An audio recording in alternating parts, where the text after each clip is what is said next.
Yo, what's going on, everybody? It is Straight Out of Boston, and today I'm back for episode number 2 of my Los Angeles Rams franchise here on Madden 16.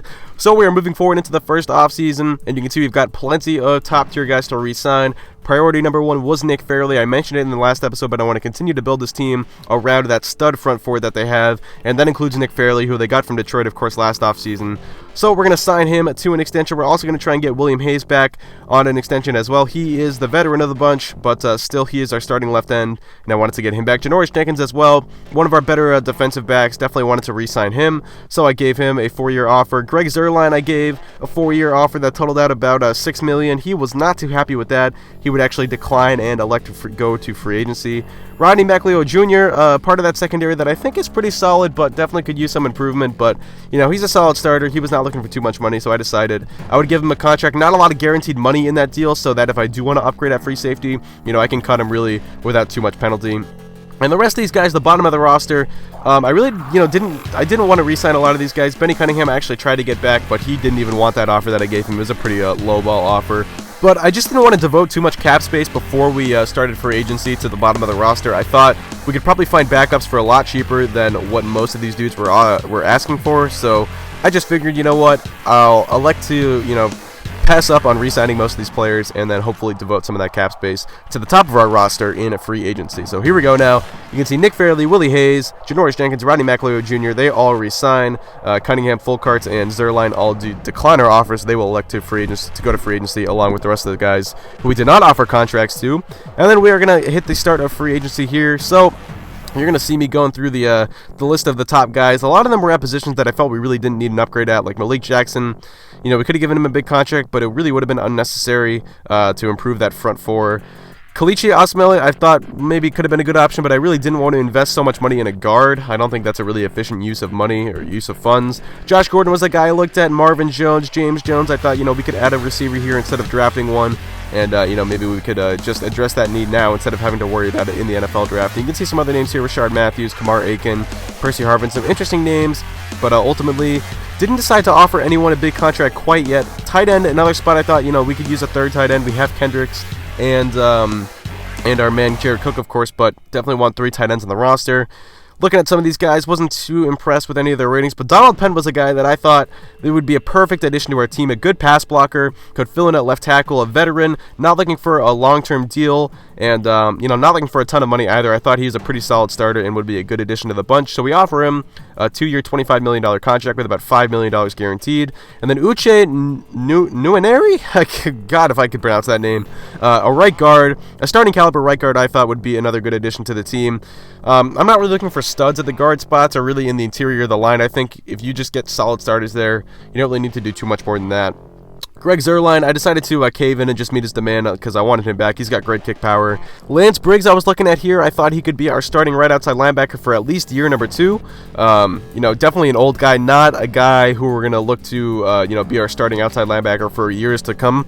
But definitely a guy who I think could still give us another solid season. So here I was looking at the wide receiver core, and I just decided, with Kenny Britt, I looked at his ratings and I looked at his contract, and I just thought it really didn't make too much sense to go for another deep threat like a Josh Gordon and kind of pay out the nose for a guy like that when we already have Kenny Britt, who's pretty good and who's got a solid contract under his belt for at least one more season. So I decided to pass up on going after any wide receivers. Donald Penn does accept our offer, so that's good news. We improved that left tackle spot. That is key. I think the 4 most important positions in football are cornerback, pass rusher, left tackle, and quarterback. So definitely getting a good left tackle, getting a solid starter at left tackle, which is not something I thought the Rams had already, was a big step for improvement for this team.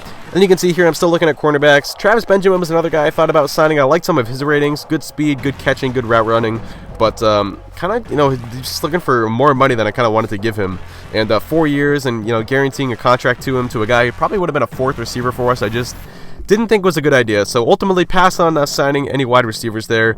But I found some, some good centers here, some 80 overalls, and Will Montgomery in particular was not looking for a lot of money, so I thought I'll give him the contract. He's kind of another veteran, as opposed to Phil Lewis and Wisniewski. They were looking for a bit more money than Montgomery, so that's why I ultimately decided to go after Montgomery. Jaquan Williams, I thought could be a good kind of 4th, 5th linebacker, good depth guy who can sub in on 3rd down. Gave him a nice little contract offer there, but we'll see if he ends up accepting. So we're going to advance to week number 3 of free agency here. as you're going to see. Greg Zuerlein accepts, Lance Briggs accept, Montgomery and Nwaneri all accept, so we get 4 big signings right there. 4 big improvements to our team. I guess Zuerlein wouldn't technically be an improvement, but I think he probably would have been an improvement over anyone else we would have signed at kicker, just because I think kick power is the most important rating in this game for a kicker. And you can see there, Jaquan Williams ended up declining our offer, so he did not sign on with us. But we're going to advance to the NFL draft, and this is really where we're going to do the bulk of our work this offseason.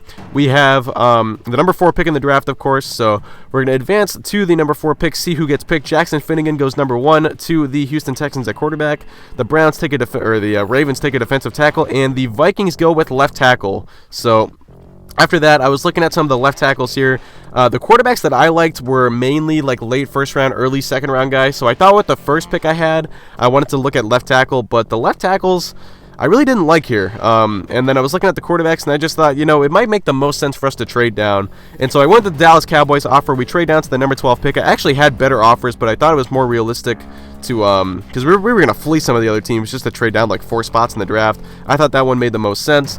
So we're going to keep going forward here, and then this kind of struck me as I was simulating at this, but I really didn't look at cornerback, and I really should have. You can see, I think 3 or 4 cornerbacks are going to get picked between picks number 6 and picks number 11. So you're going to see there's number 2, Kay Taylor, and then number 3, Arnold, and the Browns are going to go with, let's see, a wide receiver. I really wasn't looking to take a wide receiver in the first round. Philip, there's the 4th one taken by the Falcons, and then the Giants there go with C.J. Willis, a guy who I knew I did not want to draft. So I went back to cornerback, and I looked at Amon Motes, and I actually liked his ratings. Good man coverage, good zone coverage. He ended up kind of being a bit of a reach at number 13, but I still think that was a pretty solid pick. So we get a cornerback. I think he'll probably be one of our starting corners next year. We might move E.J. Gaines to the nickel. And then you can see I was trying to trade back into the first round here. I'm looking at the Seahawks. They have the number 25 pick. I'm offering up 2, a 3, and a 4. They end up taking that. I originally just offered the 2 and the 3. They declined, so I threw in the 4. That was a future 4, not from this year. And I was looking at Rashad Potiet. I don't know how to pronounce that, but he's got a B+ pass blocking, and he ends up being a good pick. Number 13 in true talent. I got him at number 25, 81 overall right tackle. Definitely a starter for year number 2, so I was very satisfied with that pick. And then once again, trying to trade back into the first round, I was using my second round pick and the one we picked up from the Dallas Cowboys. I throw in Chris Long, and the Patriots do accept that offer. Long, I thought, was kind of unnecessary depth. He had a big cap number, and we already have a pretty good front four without him. So I was looking at Mac Farmer and Blake Wells for the quarterback spots, and you're going to see here I ultimately decide on going with Blake Wells, but I will talk about this in a little bit, but I kind of wish I had gone for Mac Farmer. You're going to see Wells, pretty solid pick, number 19 in true value. I get him at 31, 92 throw power, and a good short accuracy. But I kind of wished I had gone with Mac Farmer, because you're going to see Farmer actually gets picked at number 50. And so I could have kept my 2 second-round picks and picked Farmer at 48 or whatever. You can see the Patriots picked a QB with their number 48 pick. But Farmer, I'll show you later, his ratings I actually liked a little bit better, it turns out, than Blake Wells. So that is one spot I kind of regretted. And then Soma Good here, I kind of reached for him in the 4th round, but I really liked his physical skills. I think the one thing we need to improve with him is his route running, but he's got a good catch, a good spectacular catch, good jumping, a lot of good ratings, I thought. So even though he's only a 68 overall, I still didn't really hate that pick as much as maybe the game hated that pick. And then later in the 4th round, I'm looking at Gordon Ballard here. And I end up taking Ballard, and he is actually a steal at number 132. He was number 31 in true talent, a 79 overall left tackle, so a great pick right there. Good scouting on my part, I would say, and we get a steal in the draft. So now up to 164. We've got one more pick in the draft. This is our last pick, the 4th pick overall in the 6th round. So I'm going back to the offensive line. I'm looking at centers here. Ethan Summers, good run block, good impact block, and again, a big steal right there, number 56 in true talent. I got him at number 164 overall. So although we signed Will Montgomery to be our center for next season, I think we might have found our center in the future with Ethan Summers. So pretty satisfied with how that draft went overall. You're going to see the rookie scale contracts that all these guys got here. But I'm going to show you guys Mac Farmer's stats in just a moment. He turned out to be an 80 overall, the same overall as Blake Wells, and he had a higher medium accuracy. And I should have done that. I mean, he had a B medium accuracy when I was scouting him, and I didn't have Blake Wells's medium accuracy when I scouted him. So ultimately, I really regret not going for Mac Farmer. Plus, Mac Farmer came from Alabama, so it kind of would have made sense for Nick Saban to draft his own quarterback. But here are his ratings. But we'll see. We'll see how it pans out. He actually had a higher throw power than Wells too. So like I said, that was just kind of my fault, but I don't know if you guys saw it there. I did sign Marvin Jones. He slipped through the cracks and ended up being a free agent at the start of training camp, so I got him in a 1-year contract. I signed Roosevelt Nix. I signed Jared Hayne. One thing I like to do, a good thing to do is once you get to the start of the preseason, look at the free agents, because a lot of these guys, their demands are going to be really low. They're only looking for 1-year contracts, and they can still be pretty high overalls. I signed Clay Harbor to be our third tight end. I got Keith Rivers, and that was pretty much that. So here I wanted to ask you guys what you thought about Michael Brockers. Kind of more depth on the front four that I don't necessarily need, and you can see we're getting some third-round pick offers. There was one here I liked for Josh Bynes from the Detroit Lions. I thought that could kind of help shore up our linebacker core. I don't know. I kind of wanted to consult you guys on this. What do you think we should do with Michael Brockers? Trade him or keep him as depth? I think the thing with him is we're not really urgent to trade him, because any pick that we get him for, it's going to be in next year's draft, so we don't really necessarily have to trade him until next year's draft. But anyway, I just kind of wanted to know what you guys thought we should do with him. So that is going to do it. We are going to skip ahead to week number 1, and that will be in the next episode. So I hope you guys did enjoy. Thanks for watching. Hope you guys are excited for season number 2 of the LA Rams franchise. That's going to do it. Thanks for watching, and I'm out. Peace.